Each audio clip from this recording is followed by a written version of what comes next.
Hi everyone, welcome back. Today I'm going to show you how to start the new Titan Quest expansion on Legendary difficulty using the Neidan class and just the well, not using any twink gear that you might have from a previous playthrough, because a lot of people are going to be starting this expansion, diving straight into Legendary, never having reached Legendary before, not having the items to gear up the character.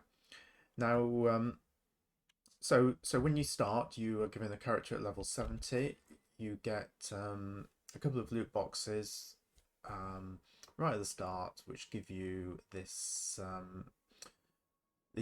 legendary items. Okay, so we've got four of them. Each one gives minus 20% experience. So you're going to have an 80% experience hit using these, but they're going to get you started, and then you get some pretty average weapons and jewelry items as well. So, what do I recommend starting? Well, I don't really necessarily recommend starting with the Neidan class. However, I think a lot of people will want to play it off the bat. So I've come up with a combination which works for me, and hopefully you can have some success with it as well. All right. So this is the Neidan mastery. There are a few good things in it, but I think it will really start to shine when you get better gear, and especially when you get some cooldown reduction gear. But this is still works pretty well. So the Neidan class is sort of an alchemy based class. So we have potent elixir here, which triggers health and energy regen when we use a potion, and we can get some resistance as well. I'm only putting 1 point into these because it's you've got to use a potion to get the benefits, and this is also potion based here conversions, so the same reason I'm just putting 1 point in them for the moment. Now, Aura of Tranquility. This is really good, but also really energy intensive, but still worth taking. So I would max this out along with the melding armor part of it too. So that gives you a bit of chance to dodge, avoid missiles, a bit of damage reflection. But this one, the Aura of Tranquility, this gives you damage 27% damage absorption plus your physical and elemental resistances, which are really good. Um, Consequences. So this is great as well because this reduces enemy resistances, which means you're punching through, doing 25% more damage effectively. And also, when you kill an enemy, you have a chance of spreading this consequences debuff over slain enemies, which can be pretty nice as well. Now, I've maxed out Andrew's favour. This is going to be your left click damage dealing ability, and it has a number of charge levels. So each charge level is going to further increase the damage that we're doing. We've got a chance of spreading some lightning damage as well. And the reason I take it there is because we've also got Spreading Influence, which does AoE damage to everything around us. So with my class combination, I would have had the option to take Runic Weapon instead, which is I also really like, because that scales really well off intelligence, and I recommend you do buff intelligence. So if you want to go Runic Weapon instead, then by all means buff out this line. A lot more skill point intensive though, which is the main reason at the beginning here I've decided to go with Andrew's favour. I think that either of those skills will work though, but I think I would recommend this at the beginning until you get some plus skill point gear, which will allow you to save points elsewhere, which you could then potentially dump into here if this is your preference. Alright, so I've put a single point into chi realignment. That just gives us a little bit of energy leech. Couple of points into weakest chakras. That's sort of our oh shit button, you know, gives us a bit of damage reduction. And if you can shave points off somewhere else, it's probably worth dumping them into here and buffing this even further. We also have shampoo, and so this is sort of a, so it's got a 5-second recharge. It's basically a lob a bomb at the enemy. Again, if you can save points elsewhere, then by all means put them into this, and this will get better and better, especially as you get cooldown reduction gear. Alright, so that's sort of a quick summary of Neidan. So what are we going for on Rune Mastery? Right, well, Rune Mastery is going to give us extra AoE through Rune Word Explode, and I've maxed both of those. We also have Sacred Rage. So this is going to give us energy, extra energy regeneration when our health drops below 40%, and it will be dropping below 40% quite often on legendary difficulty. So this is going to be up quite a lot. So definitely worth putting the points into. And again, when you get spare points, dump them to max out Sacred Rage eventually.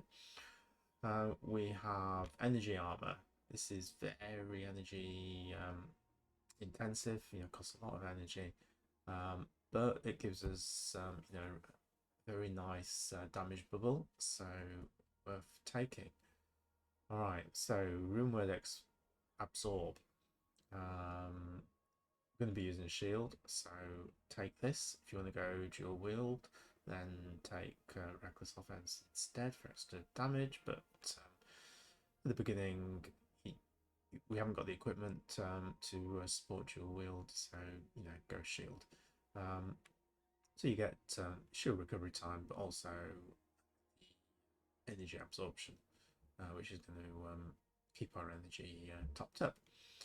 Alright, now I go with Thunder Strikes. This is going to be my right click skill. It's really good.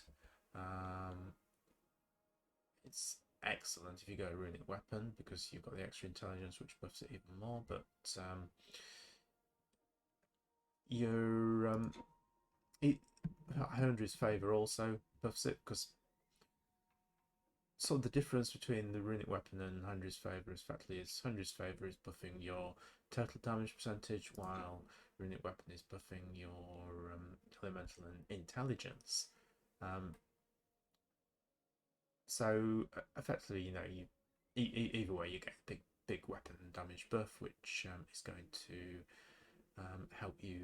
You know, it's going to buff Thunder Strike. So this is sort of your AOE. You know, cast this when you're surrounded by mobs, and it's got a 7-second cooldown. So yeah, just you use it on cooldown basically, especially if you've got 2 or 3 mobs around you. Alright, what else? I think we've that sort of covers it. Oh, we've got a couple, got Rune Feather. Yeah, I mean that just lowers the requirements for using weapons, gives you a bit of offensive ability. So, you know, why not take it?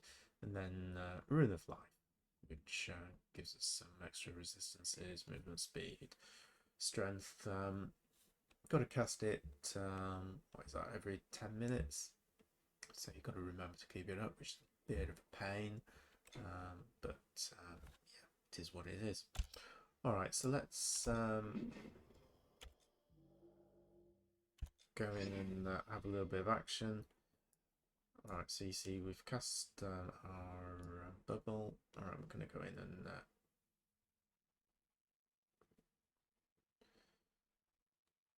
find some mobs to fight. Here we are.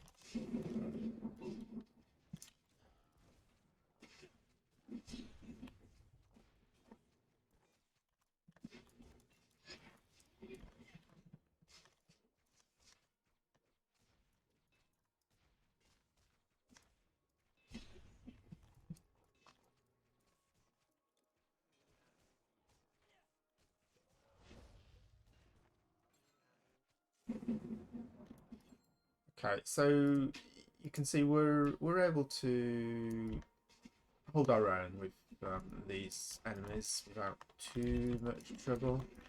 I mean, yeah, we've got to chug potions, but we're bringing them down.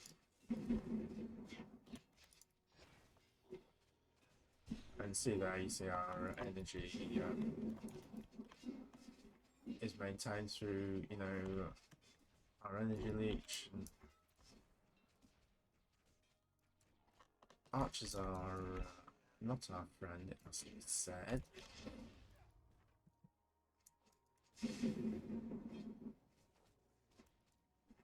We much prefer the mobs that get up close and personal.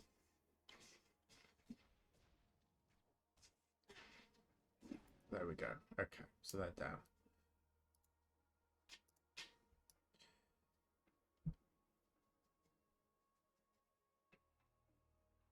And what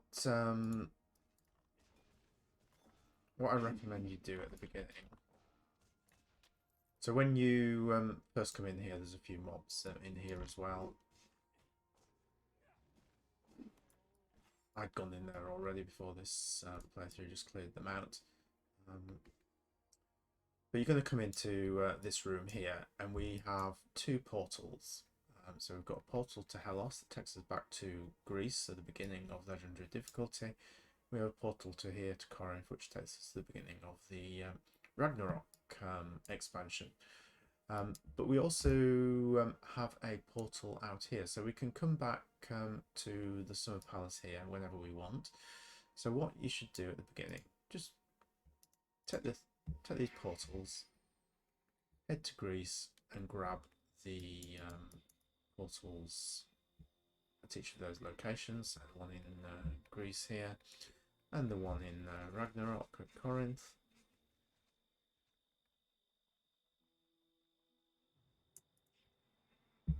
So we just come back slightly east, head back to the Summer Palace. And the reason we do this, I'll show you in a sec.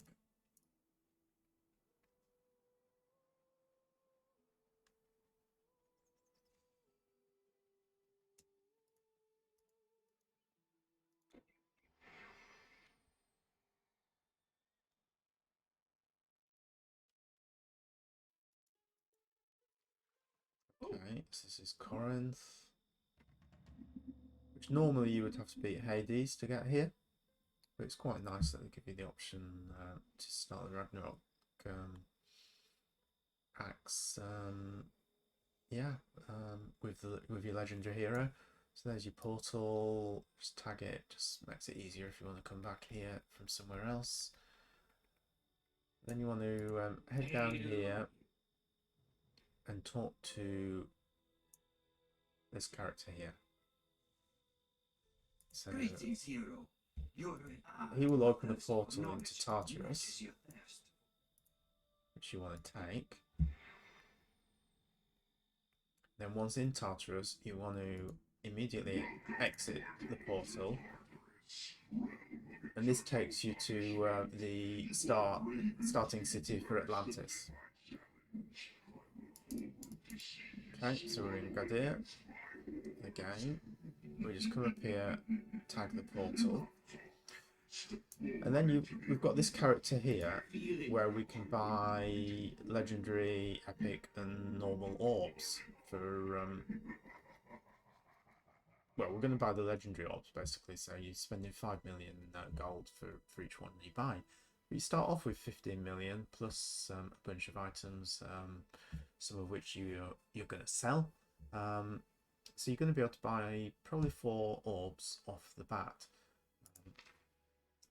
We've got a bit of gear in our bags that we can sell to get the 4th one. So you may as well just buy 3 of them or 4 of them if you've got the money. And you've got a chance, it's a slim chance, but you've got a chance of getting some legendary items. We've got one there, so the Fingerbone of Borealis. You could pick up all these yellow ones and sell them, and you might get enough money then to buy another orb if you can be bothered to do that. That's totally up to you.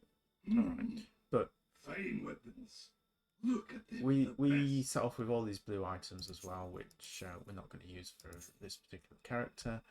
So you can just sell those. And you see we've got over 5 million now, because all of these items sell for quite a lot of money, even yellow items. So if you do decide you want to pick up those yellow items, you know, it's going to get you, yeah. Check back. So this is it's basically an alternate farming technique. I'm just going to hide the items. Opportunity is available. Yeah, an alternate farming technique for legendary difficulty. And by tagging those portals, it just opens it up for you to do that if you want. Then you can click on here, head back to the Summer Palace and begin the expansion if that's where you want to start from, or we could go to Greece and start from there instead. And to be honest, if it's your first character and you've got no twink gear, then heading to Greece might be the better option, because the mobs are going to be slightly easier to take on. So you know, you can just talk to this character here, begin the story where you go over the bridge, fight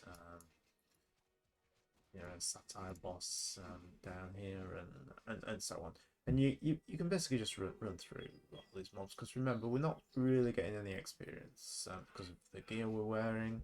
So until we can replace that, there is 0 point farming experience. So let's take a bit of damage there.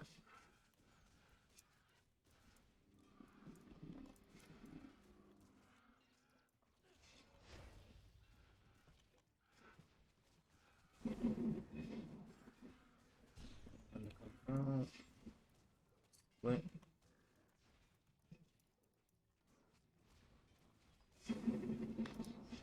You do this, maybe you don't want to really, like I just did there.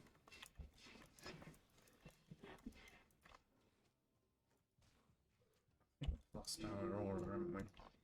There we go. Yeah.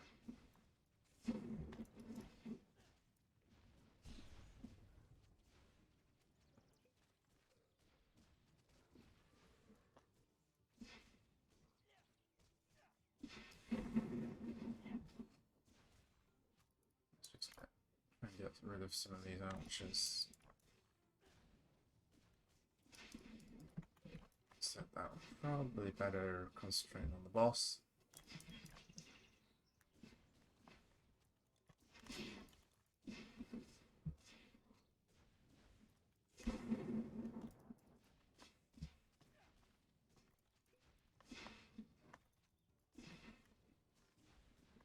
It's gone. There we go. Just get rid of these last few annoying mobs. Although we don't even really need to do that, because we can just open the chest, loot, have a regeneration shrine there, which we could click on, and we can just open our portal and bring it back to Hellas. Alright.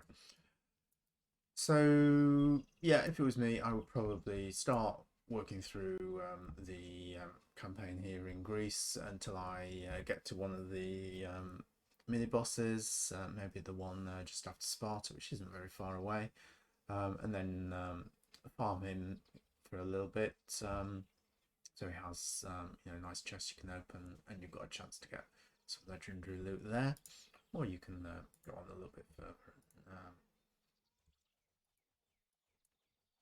Maybe fight the Gorgons, or you know, whatever you're comfortable with. So yeah, that's how I would recommend starting this expansion. If you have any thoughts how you like to start it, drop them in the comments. Otherwise, I hope you found this useful, and I will see you in a future video. Thanks for watching.